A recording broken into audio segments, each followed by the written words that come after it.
Hey! Welcome to my channel. On this vlog, mag-share ako sa iyo ng tips kung paano ba mag-set up ng maganda at komportableng workspace sa bahay.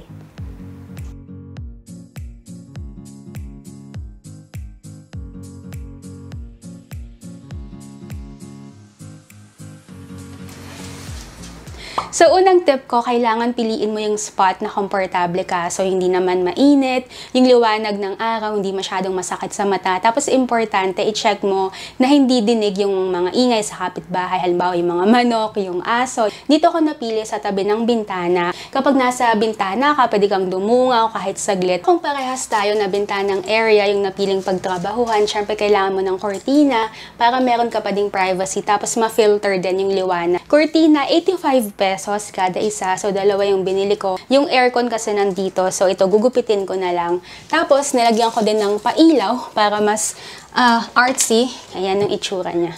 Matagal na to sa mall ko siya nabili. So, 1,000 pesos. Nilagay ko lang dito para mas nakakagana magtrabaho.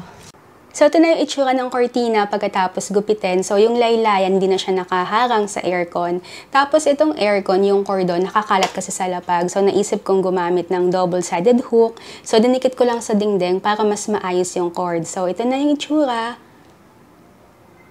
Sunod naman na kailangan, syempre table. So, ito naman na-order ko lang, 873 pesos. Ang maganda, meron siyang gulong, so movable. Tapos, kung gusto mo na siyang steady, meron naman siyang lock para hindi gumalaw-galaw. Tapos, itong height ng mismong table, nagagalaw to. So, kung matangkad ka or mataas yung upuan mo, ganito kataas. Tapos, kung kids naman yung gagamit, ganito kababa. Tapos, meron siyang lock para din safe yung laptop mo.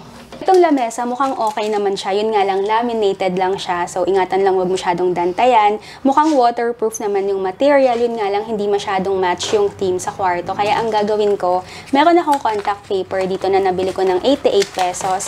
So, tatakpan ko lang to para mas mag-match sa kwarto. So, ito na yung itsura ng table pagkatapos lagyan ng contact paper. Loki, excuse me. Ay!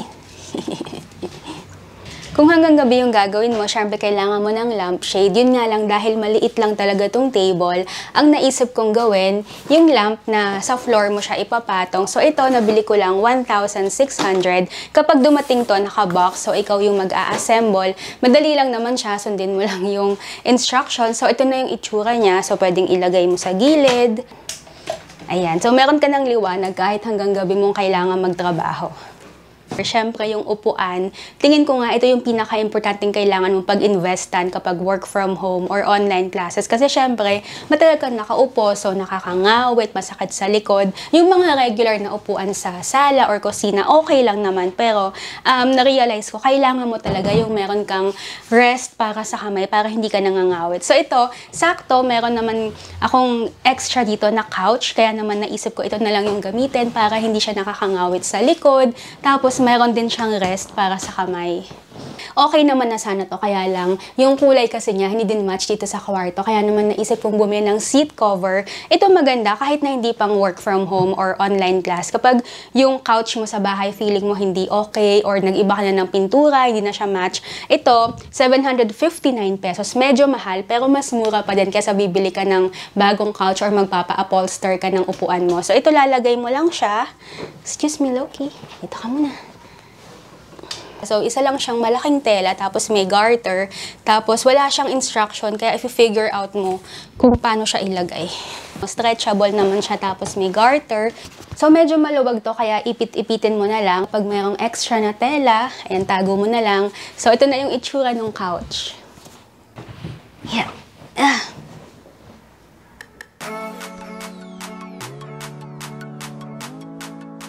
Kung laptop yung gagamitin mo, ito yung mga recommended items ko. Minsan kasi nakakangawit, lalo na kung hindi eye level yung laptop, lalo na yung screen. Kaya naman recommended ko itong laptop stand. Ito, 292 pesos lang. Actually, medyo matagal na akong work from home, pero ngayon ko lang na-discover na mas okay pala kapag naka-stand kasi mas nagiging eye level yung laptop. So, ito nga, affordable siya, tapos ang maganda pag hindi mo na kailangan, pwede mong tupiin. So, lagay mo lang sa table and then ipatong yung laptop. Pag gagamitin mo na tong trackpad, medyo nakakangawit sa kamay. Kaya naman, recommend ko na gumamit ka ng mouse. So, ito nabili ko sa Japan Home Center ng 88 pesos. Ang maganda, retractable siya. So, yung wire hindi nakakalat. Yung connection niya, USB Type-A. Ang maganda dahil maliit lang siya, space saver, lalo na kung maliit lang din yung table mo. So kapag naka-mouse ka na, syempre kailangan mo naman ngayon ng mousepad. 108 pesos, mura, kaya lang hindi ko masyadong gusto yung quality. Masyadong matte, kaya hindi masyadong dumudulas tong mouse. So yan na yung setup para sa laptop. Kung tablet naman ang gagamitin mo, ito yung mga recommended kong accessories. Pero bago yan, meron akong ASMR unboxing nitong iPad Pro 2020 na 11 inches. So yung link nasa description box para mapanood mo, nakaka-relax din yon. So kung tablet nga yung gagamitin mo, ito yung mga accessories na meron ako na hindi mo naman kailangan ganito kadami. So pwede mong piliin na lang kung ano yung mga kailangan mo talaga. Ito yung unang accessory para sa tablet na ma-recommend ko, 377 pesos. Ito yung itsura niya. Kung meron ka lang budget para sa isang item sa tablet mo, ito talaga yung ma-recommend ko kasi sobrang convenient. O, pwede mo siyang iangat, pwede mo ding i-tilt kung gusto mong medyo nakaharap sa'yo, tapos ibaba mo din. So, bukod sa online classes, tsaka sa work, pwede din tong gamitin para sa movie marathon. So, sobrang convenient. Wala kang kailangan i-screw or ikabit. Ipapatong mo lang siya. Slide-proof naman, tapos pwede ka nang magsimula. Yung ibang naka-iPad, gusto nila yung ganitong protector ng screen nila, yung paper-like. So, para siyang papel daw kapag ginamit mo na medyo rough. Yun nga lang, hindi naman sa pagmamayabang kasi medyo mahal siya, 551. Tapos, kaya ka nga nag-iPad kasi gusto mo yung smooth, yung screen, yung madali siyang gamitin, yung mabilis. So, ito, nakakabagal siya. Tsaka parang nawala yung feeling ng pagiging iPad. So, kung gusto mo ng ganun pang drawing, okay lang. Pero ako, hindi ko siya ma-recommend. Protective case para sa tablet mo. So, ito yung dalawang option na meron ako dito. So, meron akong isa na plastic yung likod niya, medyo transparent. Tapos, yung harap naman niya, magnetic na kulay pink. Tapos, ito namang isa, clear lang na ganito yung itsura niya. Kung papipiliin ako sa dalawa, mas pipiliin ko itong clear lang kasi bukod sa mas mura siya, 343, mas sakto siya kapag naka-stand ka. So, ilalagay mo lang siya, walang masyadong harang, tapos pwede mo nang gamitin. 648 pesos, ito yung itsura niya. So, sa likod, medyo transparent na plastic. Yung harap naman niya, medyo leather na magnetic. Ang isang disadvantage nito, mabigat siya. So, nakakadagdag kasi itong magnet. Pangalawang disadvantage, kung nasa bahay ka lang, medyo hassle na magbukas, magsara, magbukas. Pero advantage naman niya, meron siyang butas. So, pwede mo i-connect yung Apple Pencil. So, ito, ma-recommend ko to kung pumupunta ka talaga sa office, lalabas ka, or nasa school ka na physical. Pero kung nasa bahay ka lang, medyo mahahaselan ka dito. Okay sana kasi itong takip niya magnetic, so pwede mong gamitin stand. Yun nga lang kapag work from home or online class, mahihirapan ka kasi mababa siya. So ito okay lang pang nood ng movies or pag hindi siya pang work or online classes. Pero ang ma-recommend kong combination, itong dalawa. So itong stand, tsaka itong simple lang na protective case. Mas sakto kasi ito sa mata, so mas convenient gamitin. Additional accessories kung naka-tablet ka, so merong keyboard, mouse, at protection para sa Apple Pencil. Wireless keyboard, 1,749 pesos. Medyo mahal, pero para sa akin, worth it tong gamitin kasi maliit lang siya. So, portable. So, pwede kang sumandal habang nagtatype. Pangalawa, mabigat siya. So, alam mong sturdy talaga. Yung connection niya, Bluetooth, tapos hanggang 3 device yung pwede mong i-connect. So, pwede sa tablet, sa laptop, tapos sa phone. Hindi siya rechargeable, so kailangan mo ng battery para dito. Pero so far, 100% pa naman siya kahit na mga 2 weeks ko nang ginagamit. Isa pang disadvantage, wala siyang backlight. So, kailangan maliwanag kapag nagtatype ka. Tapos, medyo nakaangat din yung keys niya. So, kailangan masanay ka dito. Pero, so far, okay naman siya. Worth it siyang gamitin kasi convenient talaga. Kung meron kang wireless keyboard, maganda kung meron ka ding wireless mouse. Ito naman, 853 pesos. Same brand din siya. Tapos, same color. So, hindi ko sure kung paano siya. Hindi siya rechargeable. So, most likely, battery din siya. Tapos, medyo mabigat siya. So, kung gusto mo ng mabigat na mouse, okay yun. Pero ako, mas gusto ko yung magaan sana. Ito naman, protection para sa Apple Pencil kung naka-iPad ka. Ito, medyo mahal siya. 683 pesos. Ito yung itsura niya. So, yung kulay niya, nag-match naman dun sa keyboard tsaka sa mouse kahit na hindi siya same brand. Yun nga lang, nagtaka ako na mas mahal siya kaysa dito sa protection kasi same brand lang to. Tapos, isa lang din yung seller. Itong protective case, 658. Pero itong protection sa Apple Pencil, 683, so mas mahal siya. Pero essential to, lalo na kung meron kang pets sa bahay kasi yung Apple Pencil, kulay puti siya, tapos medyo manipis, so mukhang fragile. So ito, meron na siyang takip, tapos ito, pwede mo naman siyang isabit. So ito lahat ng accessories para sa tablet.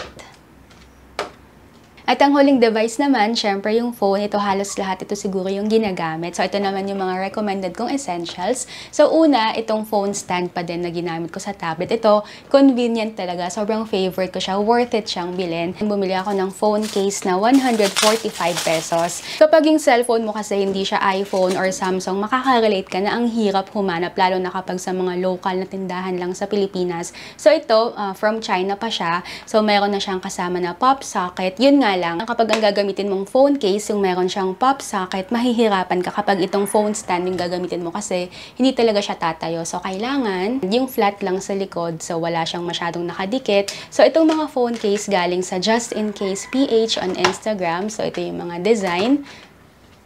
Pero ang pinaka-favorite ko, itong nasa harap. So, customized na Real Asian Beauty phone case. Sobrang ganda. So, sakto to para dito sa phone. So, kapag may phone case ka na, pwede mo nang ilagay dito sa stand. At huling accessory kung phone ang gagamitin mo, ito naman, wireless earphone. Ito convenient kasi kahit na medyo malayo ka sa phone mo, madidinig mo pa din at least yung teacher mo or yung meeting nyo. So, ito yung brand niya, Sudio. Hindi siya online, medyo mahal siya. Pero meron akong discount code nito. Gamitin mo lang yung code na Real Asian para maka-avail ka ng 15% discount sa wireless earphone sa website ng Sudio. So, ito hindi lang naman pink yung available. Meron din siyang ibang kulay na gusto mo. So, kapag meron ka na, naka-setup na, pwede ka nang mag-start sa online classes. So, ito lahat ng recommended items ko para sa work from home at online classes setup. Para naman sa mga gamit like notebook, planner, mga pens, highlighters at iba pang materials, ito naman nabili ko ng 398 pesos itong rack. Ito adjustable hanggang 4 layers pero ginawa ko lang 3 para dito sa table, kasya sa ilalim, space saver. So, ito na yung itsura. Clear na yung table, tapos nasa ilalim siya. So, maliit lang naman yung space na nata-take up. Yun nga lang yung aircon nasa likod. Kaya ang ginagawa ko kapag i-on ko yung aircon, sinaside ko lang to. At huling item na binili ko, ito hindi naman talaga essential, pero magandang addition lang sa work area mo. So, ito naman yung Bluetooth speaker. Ito yung itsura ng relos, reflective yung salamin niya, tapos Bluetooth speaker, 509 pesos. Yun nga lang, nasa likod yung speaker, so kailangan mo siyang italikod kapag magpapatugtog ka. So, bukod dyan, ito pa yung mga connection niya. Meron din siyang FM radio. So, ito hindi naman talaga necessity, pero magandang addition lang sa workstation mo. So I hope you enjoyed this video. Check out my channel for more affordable home decor tips. Share this video sa kakilala mong gusto ding mag-set up ng sariling workspace sa bahay na affordable yung items. Don't forget to subscribe for more vlogs and I'll see you next time. Bye!